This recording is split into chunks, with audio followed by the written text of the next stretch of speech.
Bonjour à tous, nous allons voir aujourd'hui en quelques minutes la vigilance météorologique de Météo France. Je vais essayer d'être le plus clair et net possible.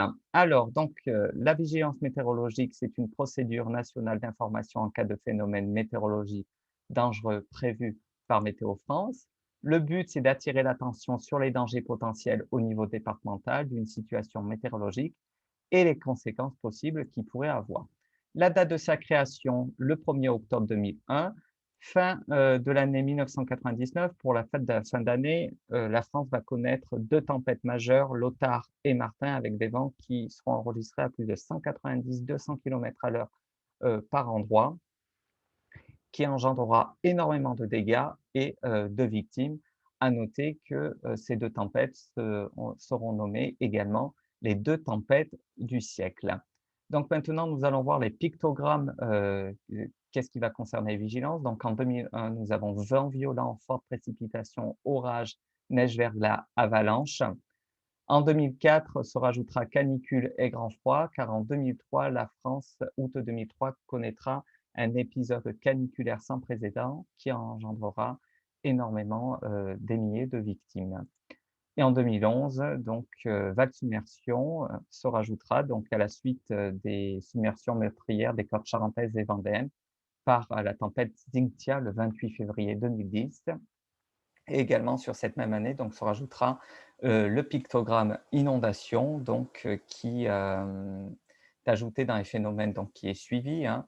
Il intègre les seules données, de vigie crue, par une correspondance géographique entre un tronçon de cours d'eau et les départements, touchés.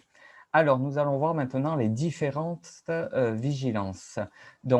Pas de vigilance particulière, pour le vert. Ensuite, le jaune, il faut être quand même attentif, hein. Donc si, vous trouvez à proximité d'un rivage ou d'un cours d'eau, des phénomènes habituels dans la région, mais occasionnellement et localement, dangereux, sont, attendus. Ça peut être des orages d'été, le mistral, la montée des eaux, des fortes vagues, submergeant le littoral.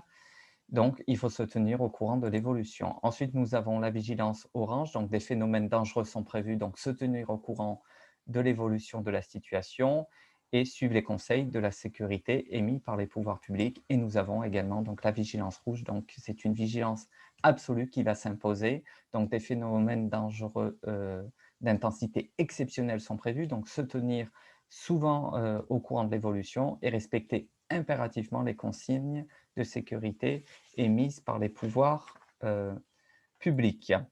Alors, en cas de vigilance orange ou rouge, un bulletin de suivi est alors disponible pour suivre l'évolution météo. Ensuite, 2 départements, depuis la création, il y a eu plusieurs départements qui ont été en vigilance rouge, mais il y en a 2 qui figurent sur le podium, c'est l'Hérault et le Gard. L'Hérault avec 13 vigilances rouges et le Gard 12 vigilances. Alors, pourquoi pas de vigilance météo alors qu'il fait un gros orage? Alors, Météo France va mettre une vigilance jaune et je vais donner l'exemple, une commune va être touchée par un orage, destructeur. En fait, les vigilances vont concerner le département, mais ne va pas concerner une commune. À savoir que quand il y a des vigilances déjà jaunes, il faut quand même se tenir, vigilant, parce que, un phénomène météo reste un phénomène météo et un orage peut être toujours très violent. Pourquoi une vigilance météo alors qu'il ne se passe rien? Alors, des fois, ça peut arriver. Je vais vous donner également l'exemple, des fois, il peut être attendu, de forts vents, de fortes pluies et des fois, il est annoncé donc de fortes pluies qui, pourraient engendrer des inondations, mais les précipitations sont un peu moins fortes, mais un peu moins stationnaires et comme je dirais, la météo n'est pas une science exacte. Voilà, vous savez tout, donc n'hésitez pas à me retrouver sur la chaîne YouTube Mickaël Météo, sur le groupe Facebook Mickaël Météo et également sur ma page officielle Facebook Mickaël Météo où je donne des informations sur un point de vue national, international, également des reportages comme celui-ci. Je vous dis à très bientôt pour d'autres informations et reportages.